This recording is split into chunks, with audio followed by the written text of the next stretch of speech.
ലഹരി വ്യാപനത്തിനെതിരെ ആഭ്യന്തര വകുപ്പ് നടപ്പിലാക്കിയ ഓപ്പറേഷൻ തൂഫാൻ അതിശക്തമായി മുന്നേറിക്കൊണ്ടിരിക്കുകയാണ്. പദ്ധതി ആരംഭിച്ച് 14 ദിവസം പിന്നിടുമ്പോൾ 10 കോടിയിലധികം രൂപയുടെ ലഹരി വസ്തുക്കൾ പിടിച്ചെടുത്തതായി ആഭ്യന്തര വകുപ്പ് മന്ത്രി രമേശ് ചെന്നിത്തല അറിയിച്ചു. കേന്ദ്ര സംസ്ഥാന ഏജൻസികളെ പങ്കെടുപ്പിച്ചുകൊണ്ട് പോലീസ് ആസ്ഥാനത്ത് നടന്ന ഇന്റർ ഏജൻസി കോർഡിനേഷൻ യോഗത്തിന് ശേഷം വാർത്താ സമ്മേളനത്തിൽ സംസാരിക്കുകയായിരുന്നു മന്ത്രി. ലഹരിക്കെതിരെയുള്ള എൻഫോഴ്സ്മെന്റ് നടപടികൾ വിപുലീകരിക്കുന്നതിനായി കേന്ദ്ര സംസ്ഥാന ഏജൻസികളുമായി കൈകോർത്തുകൊണ്ട് മൾട്ടി ഡിജിറ്റൽ ഇന്റഗ്രേഷൻ പ്രോജക്റ്റ് നടപ്പാക്കുമെന്നും അദ്ദേഹം വ്യക്തമാക്കി. ഇതുവരെ 2575 കേസുകളിലായി 2778 പേരെയാണ് ഓപ്പറേഷൻ തൂഫാന്റെ ഭാഗമായി അറസ്റ്റ് ചെയ്തത്.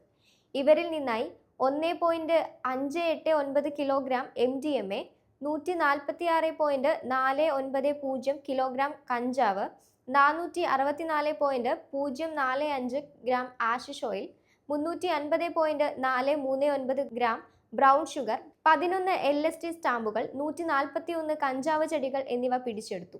ഈ ശക്തമായ നടപടികളുടെ തുടർച്ചയായി കഴിഞ്ഞ ദിവസങ്ങളിൽ ഡൽഹി, ബാംഗ്ലൂരു എന്നിവിടങ്ങളിൽ നിന്ന് 2 വിദേശികളെയും അറസ്റ്റ് ചെയ്യാൻ സാധിച്ചിട്ടുണ്ട്. ലഹരിയുടെ ഉറവിടം കണ്ടെത്തി നശിപ്പിക്കുന്നതിനായി സംസ്ഥാന രഹസ്യാന്വേഷണ വിഭാഗം TINT എന്ന പേരിൽ പുതിയ സംരംഭം ആരംഭിച്ചിട്ടുണ്ട്. തൂഫാൻ സ്ട്രൈക്ക്, തൂഫാൻ വാരിയേഴ്സ്, തൂഫാൻ കെയർ എന്നീ 3 ഘട്ടങ്ങളിലായാണ് പദ്ധതി മുന്നോട്ട് കൊണ്ടുപോകുന്നത്. പൊതുവിദ്യാഭ്യാസ വകുപ്പുമായി ചേർന്ന് 1 മില്യൺ തൂഫാൻ ഗോൾസ് എന്ന പദ്ധതിക്കും തുടക്കം കുറിച്ചിട്ടുണ്ട്.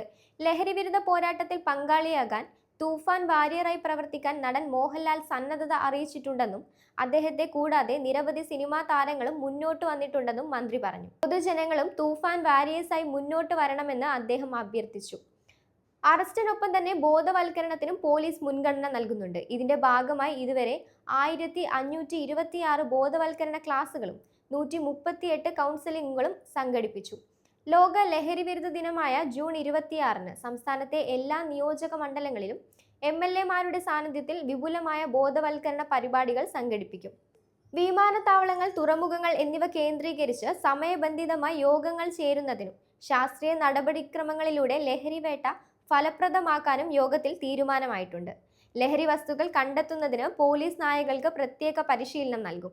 യോഗത്തിൽ ഉയർന്ന നിർദ്ദേശങ്ങളുടെ അടിസ്ഥാനത്തിൽ ഓപ്പറേഷൻ തൂഫാന്റെ നടപടിക്രമങ്ങളിൽ കൂടുതൽ ശാസ്ത്രീയമായ മാറ്റങ്ങൾ വരുത്തും.